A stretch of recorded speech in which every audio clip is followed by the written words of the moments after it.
It's been a bit distressing as the conflict between Israel and the citizens of Gaza has gone on, that the citizens of Israel have not been demanding more of their government and of their soldiers. Finally, they are demanding something, and it's semen samples. So yes, more bodily fluids from the Young Turks.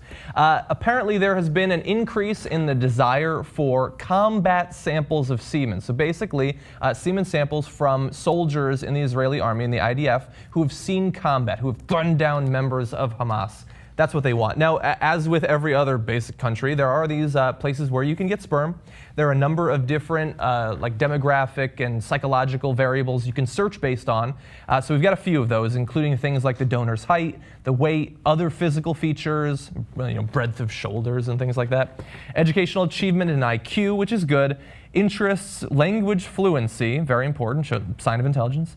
Parents, countries of origin to make sure that you have a pure bloodline, and also astrological sign, because you don't want any of that Sagittarius semen. No, you don't. Okay, wait till you get a little Libra semen. Dangerous. So the numbers that we're going to show you are coming specifically from the Rambam Medical Center. It's one of the different places that you can get semen samples in Israel. Let's pause. I was wondering why we had a graphic for this. I think I know. The Rambam Thank You Medical Center, where they collect semen? I mean, you got to be kidding me. The Rambam Medical Center. The doctors laugh as they come into work every day. Okay. Anyway, so apparently in like recent times, there's generally about 60 requests for semen per month. But since the Gaza offensive, half of them have requested sperm with combat experience.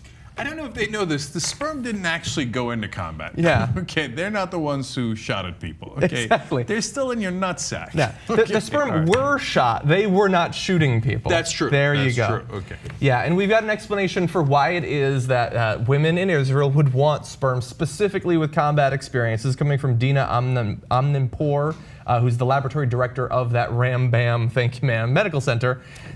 She said, women build for themselves an ideal profile and picture of who the future father of their children will be.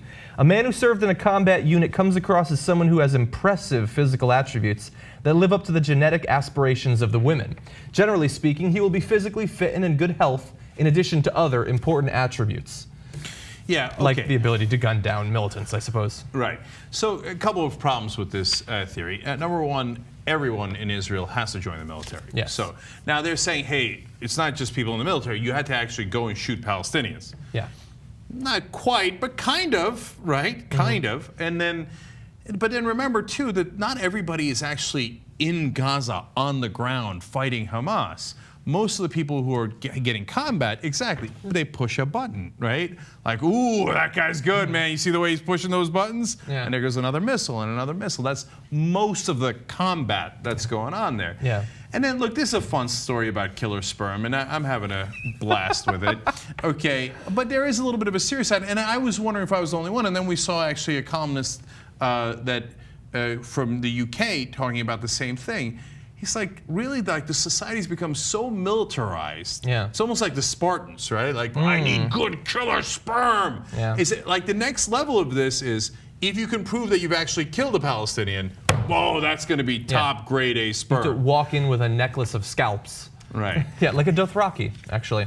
Yeah, and by the way, like think about if it was on the other side. If we found out that like women in Gaza were like, I desperately want to have sex with a militant who has gunned down the Israeli scum. Like, would you approve of that? Would you think that that was okay? Would you think that that long term would lead towards peace between these two groups? Probably not. I feel bad for like the diplomats and the thinkers of Israel. Use their semen. Yeah, no, and the writer in The Independent made that same point that I was thinking about. Like, if Hamas did it, I mean, everybody's hair would be on fire. Look at these vicious killers. Yeah. Looking so that they could genetically modify their children to be killers. To be killers and terrorists, so they can kill Israelis with more efficiency, right? Yeah. Israel does it, and we have a funny little story about the Rambam Medical Center, right? Yeah. So look, everybody, you got to get out of the military mindset, man. But unfortunately, I'm afraid it's too late for both sides, right? Yeah.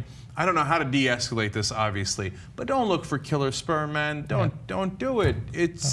it's looking for, I get why you want to look for IQ. I get why you want to look for good-looking guys who gave the sperm, etc. Don't go this far, please. It's not good for humanity. Yeah, yeah. That'll leave a stain on your soul, actually. Oh! That's odd. Anyway. Okay.